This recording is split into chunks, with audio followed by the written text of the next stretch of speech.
गटनेता म्हणून आज तुझ्या नावाची घोषणा झालेली आहे, काय सांगणार?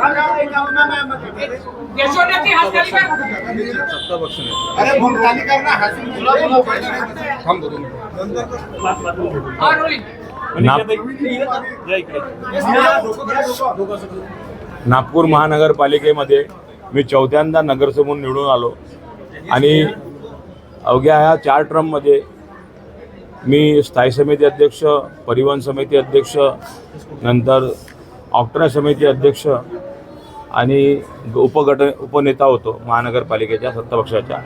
आणि आज माझ्यावर माननीय नितीनजी गडकरी, माननीय देवेंद्रजी फडणवीस, माननीय चंद्रशेखरजी बावनकुळे, माननीय दयाशंकरजी तिवारी, माननीय कृष्णाभाऊ, माननीय प्रवीणजी दटके, माननीय मोहनभाऊ मते यांनी आज माझ्यावर नागपूर महानगरपालिकेच्या पक्षनेता म्हणून ही जबाबदारी दिली आहे.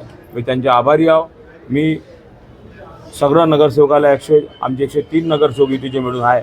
आम्ही ती सर्व नगरसेवकांना घेऊन ही महानगरपालिका चालवी आणि सर्व पक्षाला बी न्याय देण्याचे काम मी करीन.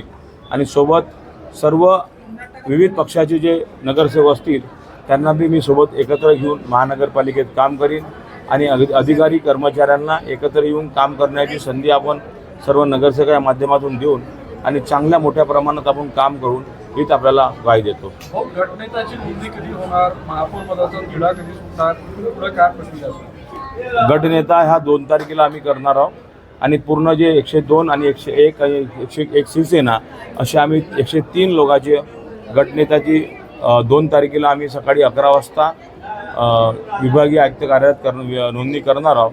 आणि 6 तारखेला महापौर, उपमहापौर आणि स्थायी समिती या तिन्ही निवडणुका आम्ही 6 तारखेला होणार आहे महानगरपालिकेच्या हाऊसमध्ये. आणि 2 तारखेला मला असं वाटतं की 2 तारखेला त्याचे फॉर्म बी आम्ही भरणार आहोत असं मला लक्षात येते की पार्टी जे मला आदेश करेन त्याच्यावर मी समोर हे करीन, प्रयार करीन.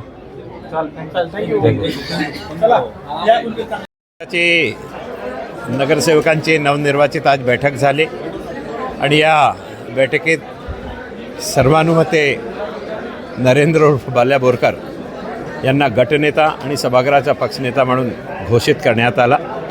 भाजपचा सिनियर नगरसेवक म्हणून बाल्या बोरकरला आम्ही पक्षनेता घोषित केलेला आहे. महापौर आणि उपमहापौर याची घोषणा आम्ही ज्या दिवशी फॉर्म भरू त्याच दिवशी सकाळी करणार आहोत. आणि बाल्या बोरकरच्या नेतृत्वात नागपूर महानगरपालिकेमध्ये आमची पूर्ण टीम काम करेल त्या दृष्टीने आज आम्ही आमचा पहिला नेता घोषित केलेला आहे. नाव काय? महापौर आणि उपमहापौरचं नाव त्याच दिवशी घोषित करू ज्या दिवशी आम्ही फॉर्म भरू.